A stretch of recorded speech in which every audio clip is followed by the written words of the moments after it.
Hi dears, എന്തൊക്കെ എല്ലാവരുടെയും വിശേഷം? എല്ലാവരും സുഖമായിരിക്കുന്നോ? അപ്പോൾ മുത്തുമണികളെ, ഞാനിന്ന് ഷെയർ ചെയ്യുന്നത് ഒരു അടിപൊളി ബ്രേക്ക്ഫാസ്റ്റ് റെസിപ്പിയാണ് കേട്ടോ.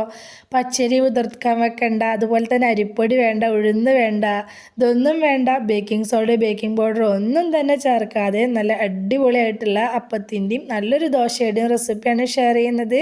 അപ്പോൾ വീഡിയോയിലേക്ക് പോകുന്നതിന് മുമ്പ് വീഡിയോ എല്ലാവരും ഒന്ന് സ്കിപ്പ് ചെയ്യാതെ മുഴുവനായിട്ട് കാണാൻ ശ്രമിക്കണേ. കണ്ടുകൊണ്ടിരിക്കുന്ന സമയത്ത് ഇഷ്ടമെന്നുണ്ടെങ്കിൽ മറക്കാതെ ലൈക്ക് ബട്ടൺ ഒന്ന് പ്രസ് ചെയ്ത് വെക്കണം കേട്ടോ. അപ്പോൾ നമുക്കിത് എങ്ങനെയാണ് ഉണ്ടാക്കുന്നത് നോക്കിയാലോ. അപ്പോൾ അതിനായിട്ട് ഞാനൊരു ബൗൾ എടുത്ത് വെച്ചിട്ടുണ്ട്. അതിലേക്ക് റവയാണ് ചേർത്ത് കൊടുക്കുന്നത്. ഞാനിപ്പോൾ 2 കപ്പ് റവ വെച്ചിട്ടുള്ള അളവാണ് കേട്ടോ കാണിക്കുന്നത്. അപ്പോൾ ബൗളിലേക്ക് 2 കപ്പ് റവ ഇട്ട് കൊടുത്തിട്ടുണ്ട്. റവ വറുത്തതോ വറുക്കാത്തതോ ഏത് റവ വേണമെങ്കിലും ഉപയോഗിക്കാം. ഞാനിപ്പോൾ വറുത്ത റവയാണ് എടുത്തിട്ടുള്ളത്. അതിലേക്ക് വളരെ കുറച്ച് മാത്രം തേങ്ങ ചേർത്ത് കൊടുക്കുന്നുണ്ട്. അപ്പോൾ 2 കപ്പ് റവയിലേക്ക് ഒരു 1/2 കപ്പ് തേങ്ങയാണ് ചേർത്ത് കൊടുത്തിട്ടുള്ളത്. പിന്നെ ഇതിലേക്ക് ഒരു 3/4 കപ്പോളം ചോറ് ചേർത്ത് കൊടുക്കുന്നുണ്ട്. മട്ടരിയുടെ ചോറാണ് ഞാൻ എടുത്തിട്ടുള്ളത്. നിങ്ങളുടെ കയ്യിൽ വെള്ളരിയുടെ ചോറുണ്ടെങ്കിൽ അതെടുത്താലും മതി.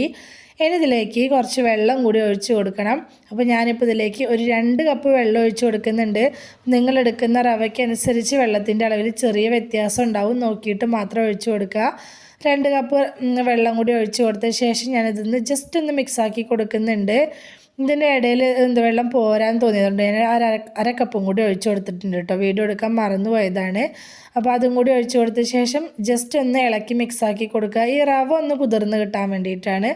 ഒന്ന് മിക്സാക്കി എടുത്ത ശേഷം നമുക്കിതൊന്ന് മൂടി വെച്ച് കൊടുക്കുക. ഒരുപാട് നേരം ഒന്നും വെക്കേണ്ട ആവശ്യമില്ല. ഒരു 10 മിനിറ്റ് നേരം ഒന്ന് മൂടി വെച്ച് കൊടുക്കുക. 10 മിനിറ്റിന് ശേഷം ഇതെടുത്ത് നോക്കുമ്പോൾ റവയ്ക്കൊന്ന് അത്യാവശ്യം നന്നായിട്ട് കുതിർന്നിട്ടുണ്ടായിരിക്കും. ഇനി നമുക്കിത് മിക്സറി ജാറിലേക്ക് മാറ്റി കൊടുക്കുക. അപ്പം മുഴുവനായിട്ടും ഇതിലിട്ട് അരയ്ക്കാൻ പറ്റാത്തതുകൊണ്ട് 2 തവണകളായിട്ടാണ് ഞാനിത് അരച്ചെടുക്കുന്നത്. അപ്പോൾ ആദ്യം പകുതി ഇട്ട് കൊടുക്കുകയാണ്. പകുതി ഇട്ട് കൊടുത്ത ശേഷം അതിലേക്ക് വളരെ കുറച്ച് വെള്ളം ഒഴിച്ച് കൊടുക്കുക. വെള്ളത്തിൻ്റെ അളവ് കൂടി പോവുകയോ ചെയ്യരുത്. പോരെങ്കിൽ നമുക്ക് വീണ്ടും ഒഴിച്ചു കൊടുക്കുക. കൂടി പോയി കഴിഞ്ഞാൽ പിന്നെ ഒന്നും ചെയ്യാൻ പറ്റില്ല. അപ്പോൾ ഞാനിപ്പോൾ കുറച്ച് വെള്ളം ഒഴിച്ച് കൊടുത്തിട്ട് ഇത് നല്ല ഒന്ന് അരച്ചെടുക്കുന്നുണ്ട്. നല്ല ഫൈനായിട്ട് തന്നെ അരച്ചെടുക്കുക. റവ കുതിർത്താൻ വെച്ചതുകൊണ്ട് തന്നെ നമുക്ക് നല്ലപോലെ അരഞ്ഞ് കിട്ടും കേട്ടോ. അപ്പോൾ ഒന്ന് അരച്ചെടുത്തുകൊണ്ട് വന്നിട്ടുണ്ട്. അതൊരു ബൗളിലേക്ക് ഒഴിച്ച് കൊടുക്കുകയാണ്. രണ്ടാമത്തെ ട്രിപ്പും അതുപോലെ തന്നെ അരച്ചെടുക്കുന്നുണ്ട്. ഇപ്പോൾ വെള്ളം ഒരിക്കലും കൂടി പോവുകയോ ചെയ്യരുത്. നോക്കി കുറേശ്ശെ ചേർത്ത് കൊടുത്താൽ മതി കേട്ടോ. അപ്പോൾ രണ്ടാമത്തെ ട്രിപ്പ് ഇട്ട് കൊടുത്തിട്ട് അതും കുറച്ച് വെള്ളം ഒഴിച്ച് കൊടുത്തിട്ട് ഞാൻ നല്ല പോലെ ഒന്ന് അരച്ചെടുക്കുന്നുണ്ട്. അരച്ചെടുക്കുന്ന സമയത്ത് നന്നായിട്ട് തന്നെ തരികളൊന്നും ഇല്ലാതെ അരച്ചെടുക്കാൻ ശ്രദ്ധിക്കുക. ഇത് അരച്ചെടുത്ത ഉടനെ തന്നെ നമുക്കിതുപോലെ തന്നെ നല്ല ഫ്ലഫി ആയിട്ടുള്ള മാവായിട്ട് തന്നെ കിട്ടും കേട്ടോ. അത് അരച്ചെടുത്ത ഉടനെ തന്നെ നമുക്കിതുപോലത്തെ മാവായിട്ടാണ് കിട്ടുക. ഈ ഒരു മാവ് രാവിലെ അരച്ചിട്ട് ഒരു 2 മണിക്കൂറൊക്കെ റെസ്റ്റ് ചെയ്യാൻ വെച്ചിട്ട് വേണമെങ്കിലും നമുക്ക് അപ്പം, ദോശ അതൊക്കെ ചുട്ടെടുക്കാം കേട്ടോ. പക്ഷേ നമുക്ക് കുറച്ച് സോഡാപ്പൊടിയും അതുപോലെ തന്നെ വളരെ കുറച്ച് ഈസ്റ്റൊക്കെ ചേർത്ത് കൊടുക്കേണ്ടി വരും. അപ്പോഴാവും നല്ല പെർഫെക്റ്റ് ആയിട്ട് കിട്ടുക. അങ്ങനെ ചെയ്യുന്ന സമയത്ത് നിങ്ങൾക്ക് അങ്ങനെ വേണമെങ്കിലും ചെയ്യാം. ഞാനിപ്പോൾ ഓവർനൈറ്റ് വെക്കുകയാണ് ചെയ്യുന്നത്. അതുകൊണ്ട് തന്നെ ഈ സമയത്ത് ഞാൻ ഇതിലേക്ക് ഉപ്പ് ചേർക്കുന്നില്ല. അതുപോലെ തന്നെ ഞാൻ ഈ ഒരു മാവിലേക്ക് ഈസ്റ്റോ ബേക്കിംഗ് സോഡയോ ഈനോ ഇതൊന്നും തന്നെ ചേർക്കുന്നില്ല. അപ്പോൾ മാവിലേക്ക് കുറച്ച് വെള്ളം കുറവാന്ന് തോന്നിയതുകൊണ്ട് ഞാൻ മിക്സിയുടെ ജാറ് കഴുകിയിട്ട് കുറച്ച് വെള്ളം കൂടി ഒഴിച്ച് കൊടുക്കുന്നുണ്ട്. അപ്പോൾ ഒരുപാട് വെള്ളത്തോട് കൂടി അരച്ച് വെക്കരുത്. വെള്ളത്തിൻ്റെ അളവ് ഈ ഒരു കൺസിസ്റ്റൻസിയിൽ വേണം കേട്ടോ മാവ് കലക്കി വെക്കാനായിട്ട്. അപ്പോൾ നല്ലപോലെ ഇളക്കി എടുത്തിട്ടുണ്ട്. ഇനി ഇത് മൂടി വയ്ക്കുക. സാധാരണ നമ്മൾ അരി ഉഴുന്നൊക്കെ അരച്ച് വെക്കുന്ന ദോശമാവ് അല്ലെങ്കിൽ അപ്പത്തിൻ്റെ മാവ് അരച്ച് വെക്കുന്നത് പോലെ തന്നെ ഓവർനൈറ്റ് വെക്കുക. രാവിലെ ആയപ്പോൾ ഞാൻ മാവ് എടുത്ത് നോക്കിയിട്ടുണ്ട്. നമ്മുടെ മാവ് കുറച്ചൊക്കെ ഒന്ന് പൊന്തിയിട്ടുണ്ട് കേട്ടോ. ഒരുപാടൊന്നും പൊന്തിയിട്ടുണ്ടാവില്ല, പക്ഷെ കുറച്ചൊക്കെ ഒന്ന് പൊന്തിയിട്ട് കുഞ്ഞു ബബിൾസൊക്കെ ആയിട്ട് നല്ല പെർഫെക്റ്റ് ആയിട്ടുള്ള മാവായിട്ട് കിട്ടിയിട്ടുണ്ട്. നല്ല സെറ്റായിട്ട് തന്നെ കിട്ടിയിട്ടുണ്ട്. അപ്പോൾ ഇത് ക്യാമറയിൽ ഇതിൽ എത്രത്തോളം നന്നായിട്ട് കാണാൻ പറ്റുമെന്ന് എനിക്ക് അറിയുന്നില്ല, പക്ഷേ നല്ല മാവായിട്ട് തന്നെ കിട്ടിയിട്ടുണ്ട്. ഇത് ഞാൻ അരച്ച് വെക്കുന്ന സമയത്ത് ഇതിലേക്ക് ഉപ്പൊന്നും ചേർത്തിട്ടില്ലല്ലോ, അതുകൊണ്ട് ഈ സമയത്ത് ഇതിലേക്ക് ആവശ്യമായിട്ടുള്ള ഉപ്പ് ചേർത്ത് കൊടുക്കുകയാണ്. എന്നിട്ട് നല്ലപോലെ ഒന്ന് മിക്സാക്കി എടുക്കുക.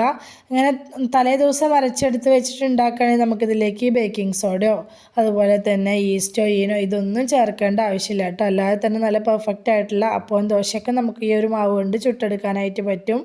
എന്നും ഈ രാവിലത്തെ തിരക്കിൽ നമ്മളെ വീട്ടമ്മമാർക്ക് ടെൻഷനാണല്ലേ. എന്താണ് ബ്രേക്ക്ഫാസ്റ്റ് ഉണ്ടാക്കുക, അത് എളുപ്പത്തിലുള്ളതാവും വേണം, എന്നാൽ ടേസ്റ്റ് ഉണ്ടായിരിക്കും വേണമല്ലോ, എന്നാൽ തന്നെയല്ലേ മക്കളൊക്കെ കഴിക്കുകയും ചെയ്യുള്ളൂ. അങ്ങനെയൊക്കെയുള്ള സമയത്ത് നമുക്ക് എന്നും അരിയും ഉഴുന്നൊക്കെ അരച്ചുണ്ടാക്കുന്ന ദോശയിൽ നിന്നും ഇഡ്ഡലിയിൽ നിന്നൊക്കെ വ്യത്യസ്തമായിട്ട് ചെയ്തെടുക്കാൻ പറ്റിയിട്ടുള്ള നല്ലൊരു ബ്രേക്ക്ഫാസ്റ്റ് റെസിപ്പിയാണ് കേട്ടോ. അപ്പോൾ ഞാൻ മാവൊക്കെ നന്നായിട്ട് ഒന്ന് ഇളക്കിയെടുത്ത ശേഷം അപ്പത്തിൻ്റെ ചട്ടിയാണ് വെച്ച് കൊടുത്തിട്ടുണ്ടായിരുന്നത്. ആദ്യം അപ്പമാണ് കേട്ടോ ചുട്ട് കാണിക്കുന്നത്. ചട്ടി അത്യാവശ്യം നല്ലോണം ചൂടായിട്ടുണ്ടായിരിക്കണം. എന്നാൽ ഓവർ ഹീറ്റ് ആവാനും പാടില്ല കേട്ടോ, ഓവറായിട്ട് ചൂടാവാനും പാടില്ല. നല്ല പോലെ ചൂടായ സമയത്ത് ഇതുപോലെ ഒഴിച്ചിട്ട് ചുറ്റിച്ച് കൊടുക്കുക. എന്നിട്ട് നമുക്ക് ഒരിത്തിരി നേരം വെയിറ്റ് ചെയ്യുക, ആ ഹോൾസൊക്കെ ഒന്ന് വരാനും വേണ്ടിയിട്ടാണ് കേട്ടോ. വന്ന ശേഷം ഒന്ന് മൂടി വെച്ച് കൊടുക്കുക. എന്നിട്ട് ജസ്റ്റ് ഒരു 10 സെക്കൻഡ് അത്രയും മതിയാവും. അപ്പോഴത്തേന് തന്നെ നമ്മുടെ അപ്പം വെന്തിട്ടുണ്ടായിരിക്കും. കാരണം നമ്മൾ ഫ്ലെയിം ഒരുപാട് കുറച്ച് വെക്കുന്നില്ല, ഫ്ലെയിം അത്യാവശ്യം കൂട്ടി വെച്ചിട്ട് തന്നെ ഒരു മീഡിയം ഹൈ ഫ്ലെയിമിൻ്റെ ഇടയിൽ വെച്ചിട്ട് തന്നെയാണ് നമ്മൾ ഈ അപ്പം ചുട്ടെടുക്കുന്നത്. കണ്ടോ, നല്ല പെർഫെക്റ്റ് ആയിട്ടുള്ള നല്ല ഹോൾസൊക്കെ ഉള്ള നല്ല അടിപൊളി അപ്പമായിട്ട് തന്നെ കിട്ടിയിട്ടുണ്ട്. അപ്പോൾ ഈ നടുഭാഗത്ത് ഒരുപാട് കട്ടിയാവുന്നത് മക്കൾക്ക് ഇഷ്ടമല്ല കേട്ടോ, അതുകൊണ്ടാണ് ഞാൻ ആ നടുവിൽ ഒരുപാട് കട്ടിയായിട്ട് എടുക്കാതിരുന്നത്. അതുപോലെ തന്നെ ഞാൻ ദോശ ചുട്ട് കാണിക്കുന്നുണ്ട്. ഈ ഒരു മാവ് വെച്ചിട്ട് ഇതുപോലെ നല്ല ഈസി ആയിട്ട് നല്ല സുഖമായിട്ട് ദോശ ചുട്ടെടുക്കാനായിട്ട് പറ്റും കേട്ടോ. അത് പരത്തിയെടുക്കാൻ നല്ല ഈസി ആയിട്ട് തന്നെ പരത്തിയെടുക്കാനും പറ്റും. ഇപ്പോൾ ദോശ അങ്ങനെ നമ്മൾ ചുറ്റിച്ച് കൊടുക്കൽ കഴിഞ്ഞിട്ടുണ്ടെങ്കിൽ അതിൻ്റെ മുകളിലേക്ക് നെയ്യോ വെളിച്ചെണ്ണ എന്തെങ്കിലും ഒന്ന് ആക്കി കൊടുക്കുക. എന്നിട്ട് മൂടി വെച്ചിട്ട് അങ്ങനെ വേവിക്കേണ്ടവർക്ക് അങ്ങനെ വേവിച്ചെടുക്കുക. ഞാനിപ്പോൾ ഇതൊന്ന് തിരിച്ചിട്ടിട്ടാണ് വേവിച്ചെടുക്കുന്നത്. നല്ല കനം കുറഞ്ഞിട്ടുള്ള നല്ല അടിപൊളി ദോശയായിട്ട് തന്നെ നമുക്കിത് ചുട്ടെടുക്കാനായിട്ട് പറ്റും കേട്ടോ. നല്ല ടേസ്റ്റാണ് കഴിക്കാനായിട്ട്. നല്ല സ്പൈസി ആയിട്ടുള്ള ചിക്കൻ കറിയുടെ അതുപോലെ മുട്ട റോസ്റ്റിൻ്റെ ഒക്കെ കൂടെ നല്ല സെറ്റാണ് കേട്ടോ. അതല്ലാന്നുണ്ടെങ്കിൽ നല്ല കുറച്ചും കൂടി നല്ല എരിവൊക്കെ ഉള്ള ചട്നി, ചമ്മന്തി ഇതിൻ്റെ കൂടെയൊക്കെ ആണെങ്കിലും നല്ല ടേസ്റ്റാണ് കഴിക്കാനായിട്ട്. ഈ രീതിയിൽ ട്രൈ ചെയ്യാത്തവരാണെങ്കിൽ തീർച്ചയായിട്ടും ഒന്ന് ട്രൈ ചെയ്ത് നോക്കണം കേട്ടോ. എന്നും നമ്മൾ ഒരേ രീതിയിൽ ചെയ്യുന്നതിന് പകരം ഇടയ്ക്കൊക്കെ വ്യത്യസ്തമായിട്ട് ചെയ്ത് കൊടുക്കുക. മക്കൾസിനാണെങ്കിലും ഒരുപാട് ഇഷ്ടമാവും. നമ്മൾ മുതിർന്നവർക്ക് എന്തായാലും ഇഷ്ടമാവും, കുട്ടികൾക്ക് ഒരുപാട് ഇഷ്ടമാവും. കാരണം ഇവിടെ മക്കൾക്കൊക്കെ ഇത് ഭയങ്കര ഇഷ്ടമാണ് കേട്ടോ. അപ്പോൾ ഞാൻ സ്കൂളൊക്കെ ഉള്ള സമയത്ത് കൂടുതൽ ഇഡ്ഡലി, ദോശ, അങ്ങനെ അപ്പം അതൊക്കെ തന്നെ ഉണ്ടാക്കുക. അപ്പോൾ ചില ദിവസങ്ങളിൽ ഇത് ഉണ്ടാക്കി കൊടുക്കുമ്പോൾ അവർക്ക് ഭയങ്കര ഇഷ്ടം ഇത് കഴിക്കാനായിട്ട്. അപ്പോൾ തീർച്ചയായിട്ടും ഇതുപോലെ ഉണ്ടാക്കി നോക്കാത്തവരാണെങ്കിൽ ഒന്ന് ട്രൈ ചെയ്ത് നോക്ക്, നിങ്ങൾക്ക് എന്തായാലും ഇഷ്ടമാവും. അപ്പോൾ നമ്മുടെ ചാനൽ ആരെങ്കിലും പുതുതായിട്ട് കാണുന്ന കൂട്ടുകാരുണ്ടെങ്കിൽ പ്ലീസ് ഒന്ന് സബ്സ്ക്രൈബ് ചെയ്ത് സപ്പോർട്ട് ചെയ്യണം കേട്ടോ. അതുപോലെ തന്നെ പുതുതായിട്ട് കാണുന്ന കൂട്ടുകാരോടാണ് നമ്മുടെ ചാനലിൽ നല്ല നല്ല ബ്രേക്ക്ഫാസ്റ്റിൻ്റെ, സ്നാക്സിൻ്റെ, അതുപോലെ പുഡിങ്സ്, ഡ്രിങ്ക്സ് ഇതിൻ്റെയൊക്കെ റെസിപ്പീസ് പോസ്റ്റ് ചെയ്തിട്ടുണ്ട്. ഇപ്പോൾ റമദാനൊക്കെ വരികയല്ലേ, അതിനോടനുബന്ധിച്ച് തന്നെ നല്ല നല്ല സ്നാക്ക് റെസിപ്പീസൊക്കെ ഞാൻ ഇനിയും പോസ്റ്റ് ചെയ്യുന്നുണ്ട്. കഴിഞ്ഞ റമദാനിക്കാണെങ്കിലും ഞാൻ നല്ല നല്ല ഡ്രിങ്ക്സിൻ്റെയും സ്നാക്സിൻ്റെയൊക്കെ റെസിപ്പീസൊക്കെ പോസ്റ്റ് ചെയ്തിട്ടുണ്ട് കേട്ടോ. അപ്പോൾ താല്പര്യമുള്ളവർക്ക് അതൊക്കെ ഒന്ന് കയറി നോക്കാം. അപ്പോൾ ഇന്നത്തെ നമ്മുടെ റവ വെച്ചിട്ടുള്ള അപ്പത്തിൻ്റെയും ദോശയുടെയൊക്കെ റെസിപ്പി എല്ലാവർക്കും ഇഷ്ടമായി എന്ന് വിചാരിക്കുകയാണ്. ഇഷ്ടമായിട്ടുണ്ടെങ്കിൽ എല്ലാവരും മറക്കാതെ ലൈക്ക് ചെയ്യണേ, ഹൈപ്പ് ചെയ്യണേ. നിങ്ങളുടെ അഭിപ്രായങ്ങളെല്ലാം കമൻ്റായിട്ട് പറയണം. റെസിപ്പി ഇഷ്ടമായിട്ടുണ്ടെങ്കിൽ അത് നിങ്ങൾക്ക് ഉപകാരപ്പെട്ടു എന്ന് തോന്നുന്നുണ്ടെങ്കിൽ നിങ്ങളുടെ ഫ്രണ്ട്സിനും ഫാമിലിക്കും ഒക്കെ ഒന്ന് ഷെയർ ചെയ്ത് കൊടുക്കുക കൂടി വേണേ. ഇതുവരെ കൂടെ നിന്ന് സപ്പോർട്ട് ചെയ്തിട്ടുള്ള എൻ്റെ എല്ലാ മുത്തുമണികൾക്കും ഒരുപാട് നന്ദി. എന്നാൽ ശരി, സിമ്പിൾ ആൻഡ് ടേസ്റ്റി റെസിപ്പിയുമായി ഞാൻ വീണ്ടും വരാം. ബൈ.